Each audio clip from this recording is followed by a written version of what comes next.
Hello and welcome to the medical careers video on endocrinology and diabetes.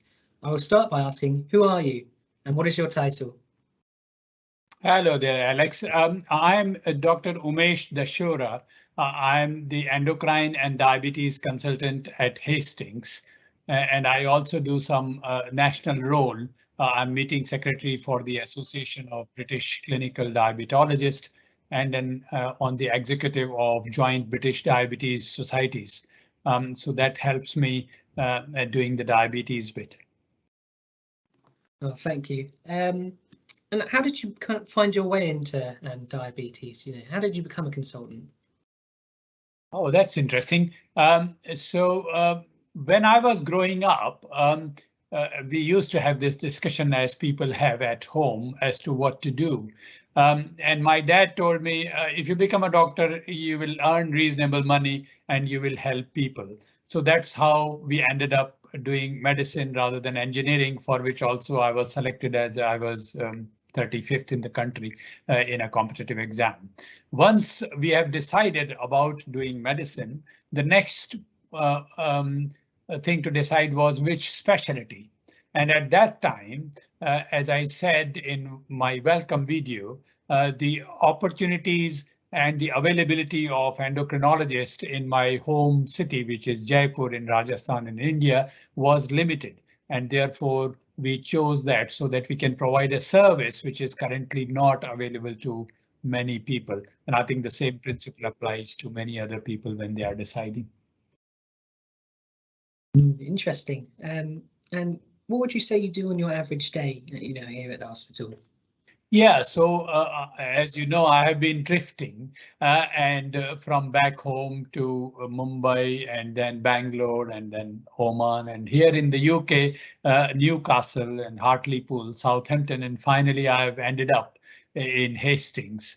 My colleague used to say that when people grow older, they drift southward until they reach the limit beyond which they will drop in the sea, and that is where I am now. What do? I do various things, and diabetes and endocrinology provides that opportunity to be able to see patients in clinics, to be able to see patients as an inpatients, and to help other colleagues with various endocrine and diabetes problems. So it's a mix of clinics, inpatient work, MDT work for, if you like, adrenal MDT, thyroid MDT, pituitary MDT, parathyroid MDT. So it has got a variety built into it, but at the same time, it is highly specialized and very rewarding. Some of my colleagues also do general medicine, which I don't do anymore, but which is also equally rewarding. And they have beds, some of my colleagues in Eastbourne, and they do acute on-calls as well. So that provides an additional flavor, if you like, or kick to the job that they do on a daily basis. Cool. And would you say you have like a most interesting day or a day where something crazy, or not crazy, but something, really overwhelming happened? Yes.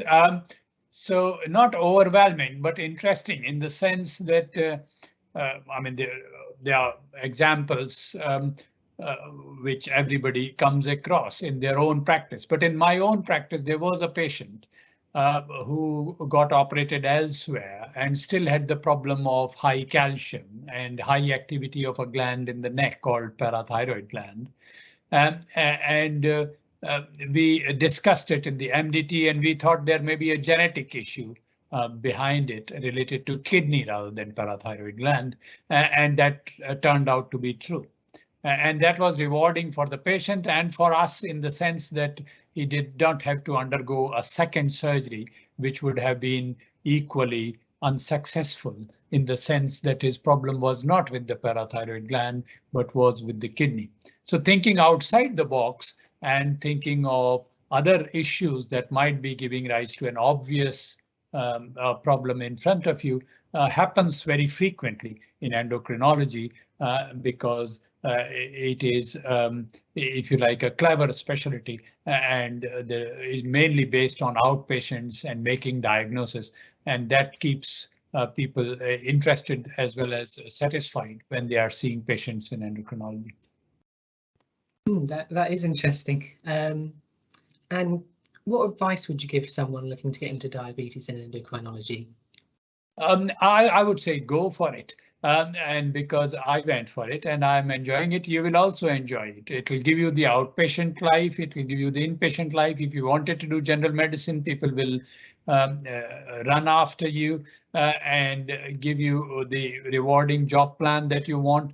And if you are more flexible, that flexible working is also possible in endocrinology and diabetes, unlike some other specialties.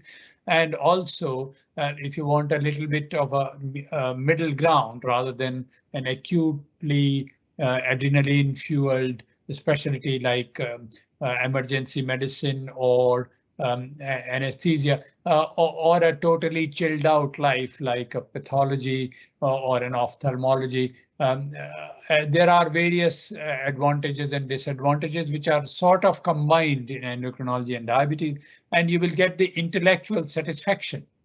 As I said, it is a clever specialty and makes you think. So if you are someone who would like, if you like intellectual challenge, a diagnostic challenge, then endocrinology and diabetes is one for you. And as diabetes is increasing in the country, you will also be finding yourself helping a huge number of people in the country and therefore making a difference, which is also important for some people. I think you've answered my final question there quite well, but if there's anything you wanted to add on, why someone should choose to work in diabetes. Yeah, no, as I said before, it is just the variety, the quality, the various aspects of working that get mixed in endocrinology and diabetes. You can choose how much you want to do, how you want to do, how acutely you want to do, how flexible you want to do, and all that is possible along with the intellectual thrill and satisfaction and some recognition, some identity, good amount of work, and therefore it will all be good fun. Go for it. Thank you. That's all my questions. So thank you for answering them, Dr. Dashora. Thank you.